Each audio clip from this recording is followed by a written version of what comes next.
गिबियावनो आङो नोंथांमोननि 2025 मायथाइनि बिटिआर इलेक्शना एकदम खाथिनिफ्राय खाथि सौफैगासिनो दं। बिनिखायनो नोंथांमोना नुनो मोनदों बे दोलोनिफ्राय बै दोलो, बे दोलोनिफ्राय बै दोलोआव माने बास्लायबाय थानायखौ नोंथांमोना नुनो मोनदों। दा बिनि गुबै जाहोन आरो खारनखौ आं नोंथांमोनो दान्दिसे उनाव फोरमायगोन। मानोना नोंथांमोना भिडिअखौ जोबजासिम नायलांगोन आरो नैबेबायदि बे दोलोनिफ्राय बै दोलो, बे दोलोनिफ्राय बै दोलोआव बास्लायनायनि सायाव प्रमद बर' सार, जा बिटिआरनि CM प्रमद बर' सारा मा फोरमायखो नोंथांमोना बेखौबो खोनासंनानै लादो। गाড়ীত বহুত উঠিব আৰু নামিব। বহুতে ভাবিব যে ইহঁতৰ গাড়ীখন ভাল চলি আছে, পটককে উঠি যাব, আধা ৰাস্তাত নামি যাব। এতিয়া আমাৰ দলত কোনোবা 3টা দল অলৰেডি এক্সপিৰিয়েঞ্চ কৰি অহা মানুহ আছে। মোৰ তাত এজন আহিলে, আহি পেলাই ক'লে যে আপোনাক এটা আশা কৰি আহিছিলোঁ, মই নাপালোঁ দলত। এজন ল'ৰাই আহি পেলাই ক'লে। তো মই ক'লোঁ তুমি কি বিচাৰি আহিছিলা? তো সি ক'লে যে মই এনেকুৱা বিচাৰি আহিছিলোঁ, মই ইলেকশ্যন খেলিম বা কিবা এটা বিচাৰি আহিছিলোঁ। তো মই এনে সুধিলোঁ তোমাৰ বয়সটো কিমান হ'ল? সি ক'লে যে মোৰ বয়সটো মানে 46 ইয়াৰ্ছ। মই সুধিলোঁ যে তুমি আমাৰ দলত আহা কিমান দিন হ'ল? সি ক'লে 1 বছৰ। তো তুমি মোৰ তাত আহি 1 বছৰত তোমাৰ নহ'ল, বাকী 45 ইয়াৰ্ছত তুমি কি কৰি আছিলা? गिबियावनो आङो नोंथांमोननि निउस मिडियाखौ आंनि गोसो गोरबोजों बरायनानै लाग्रोबाय जे जोङो साफ्रोमबो एक्स एनडिबि आरो बेजों लोगोसे एक्स एबसु जोङो थांनाय 15 तारिखआव जोङो बिसमुरि इउथ अफिसाव बिपिएफनि इउथ अफिसाव जोङो बिपिएफआव जइन जाहैदों। जइन जाहैनानै बिनि बेलायाव मैया मोनसे इउपिपिएलनि जोंनि हुलथुगाव प्राइमारिनिफ्राय बिसोरखौ दिखांनानै लांनानै जों खोनादों, जोंनावबो फन हरदोंमोन, बिसोरखौ दिखांनानै लांनानै बिसोरखौ जबरदस्ति खालामनानै निउस मिडियानि गेजेराव थाखा फैसा होनानै होगोन होननानै लांदोंमोन होननानै आंनि मुंखौ खारिदों। आंनि मुङा मुस्रि राजु कुमार बसुमतारी। आरो जोङो बेफोरबायदि थाखा फैसानि लालसा देखायनानै जोङो सोहैयाखै। नंगौ, जोंनि नैबे दुलाराय बर' फरायसा आफादनि बारग'नाय साफ्रोमबो सोद्रोमाफ्रा जोंना माखासे मानसिफ्रा आहा माखासे टेकनिकेल उसुबिदा होननानै थांफाखायाखै, बेखौ जोङो जेबो जबरदस्ति खालामाखै।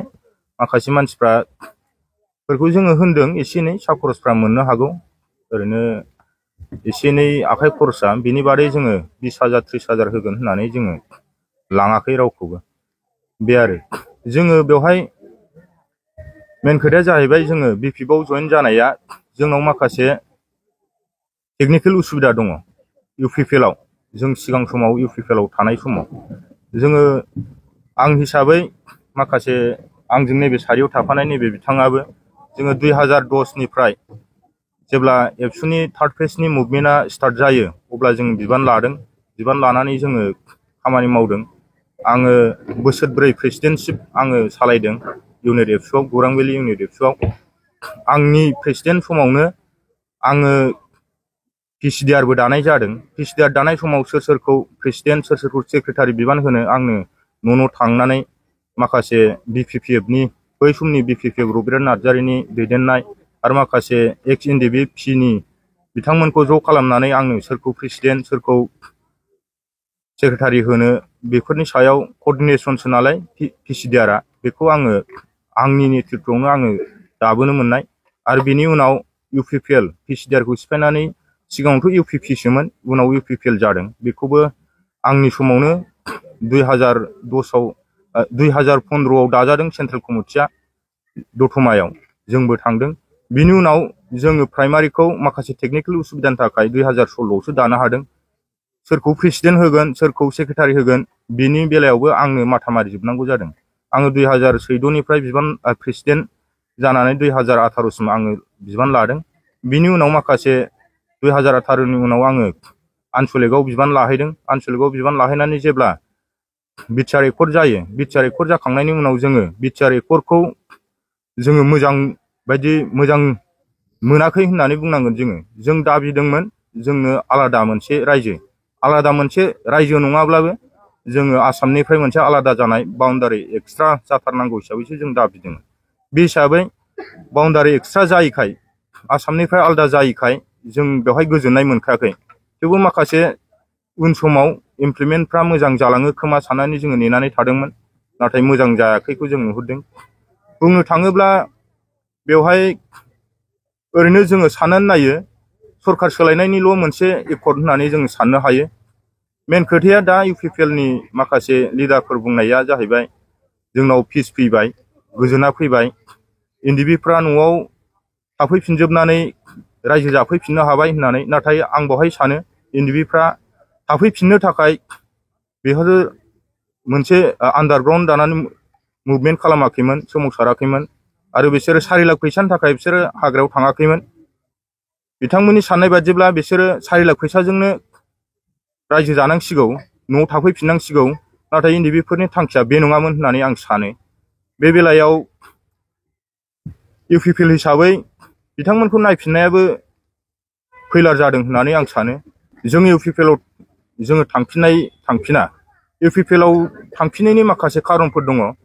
जों सिगाङाव लिडिं खालामोमोन हिसाबै लिडिं खालामनाय बेलायाव इउपिपिएलनि मानसिफ्रानो माखासे दा बिबान लादों बै समाव जोंनो दानानै होबोनाय, नाथाय जों एबसु हिसाबै जोङो बेवहाय बिबान लानो हायाखैमोन।